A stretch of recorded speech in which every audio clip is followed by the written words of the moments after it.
You might be asking yourself, what am I doing with these interesting props here? And you will find out in a minute. But this is, already forgot its name, honestly. I think it's called brownish greenish Russula here. But anyway, it is edible.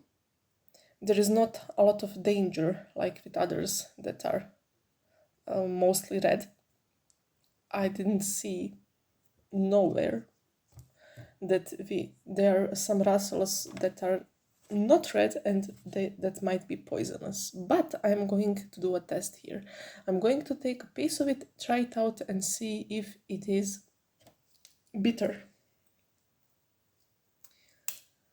I briefly talked about this test yesterday during that long walk. Where, the walk was not that long as much as the video compared to the others. But this is also one of the typical Russula traits. It's very crispy. It breaks off quite easily. Okay, let's try it. If I die, I want you to know that I'm glad you watched this. No, everything's fine.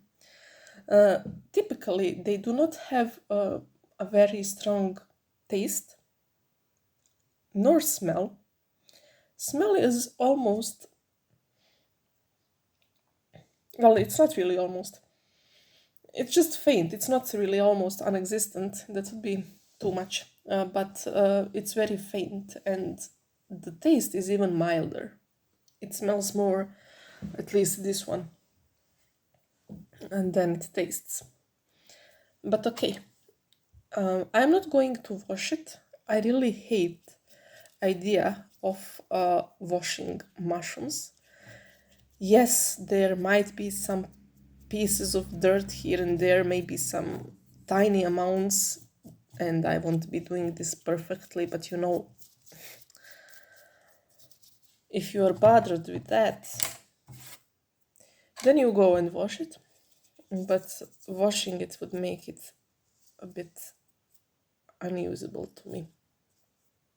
I mean, it's pretty hard to get through everything, obviously. I might be able to remove these huge chunks. Well, not huge, but bigger chunks than the rest of them. But there is always something that will remain, and you just can't beat it. It's like the nature is stronger here.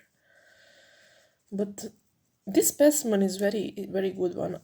The ones that I picked yesterday, I picked this one yesterday too, but the ones that I picked a bit further away, they had some kind of maggot infestation like they usually do.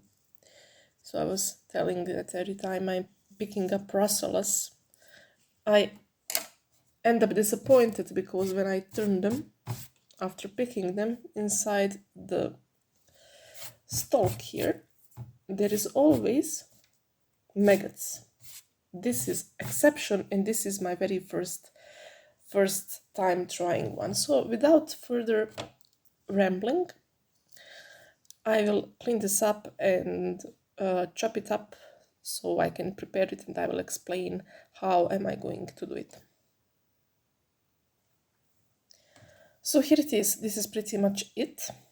I might be able to scrub just a bit more over here.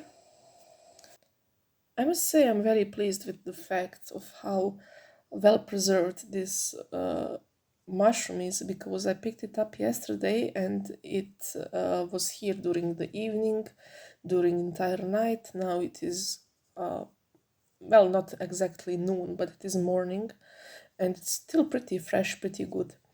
As you know, some other kinds of mushrooms are not that happy to be picked and then left alone, but this one is good. So this tells me I think I'm going to explore Russula this year a bit more than I did so far.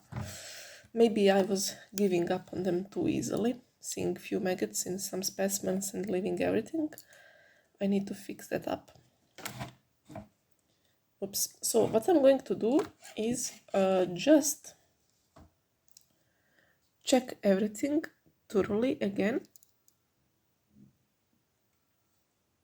Inside, outside, and that stuff. I don't see anything infested. Just in case, I'm going to just a bit remove, even though there is no need for that really. I'm going to remove this stalk part. And I'm going to tell you a story about maggots. See? Just to be, oh yeah, if you are grossed out, you shouldn't be seeing this. This is what I was telling you about. This is why I avoid these. Even though they are good, they are tasty. Not talking about maggots, talking about the mushroom. Yeah.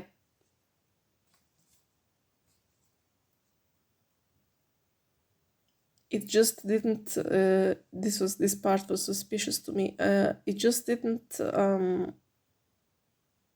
you see, when you check out the flesh, there is some over here.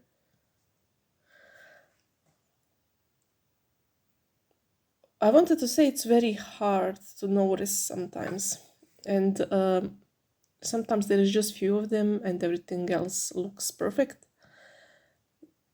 So if you ever had fear of random maggots inside things and you were considering mushrooms, now I guess that you will not consider them anymore. In my opinion, well, you know, if you're not grossed out, you would just don't give a care in the world and eat everything. But for me, it's just kind of aesthetically unpleasing, and I don't have appetite to eat these. This is also one of the reasons I picked only one that I thought might have some potential and didn't take a whole bunch of them just to discard them later. Yeah. I mean, maggots do have to eat something. They are part of nature. I'm not sure what I'm going to do this. I think I will drop this in my garden. Maybe some spores will come out and there I will have more russulas in it, but I don't think that is how it works. Anyway, I will just, I don't want to put it in trash. I will do a research to see what kind of maggots do like to infest these, because it seems to be a special kind and somehow they always find them. I have a feeling that as soon as one russula pops out of the ground, there is this fly that lays eggs there or whatever the bug it is.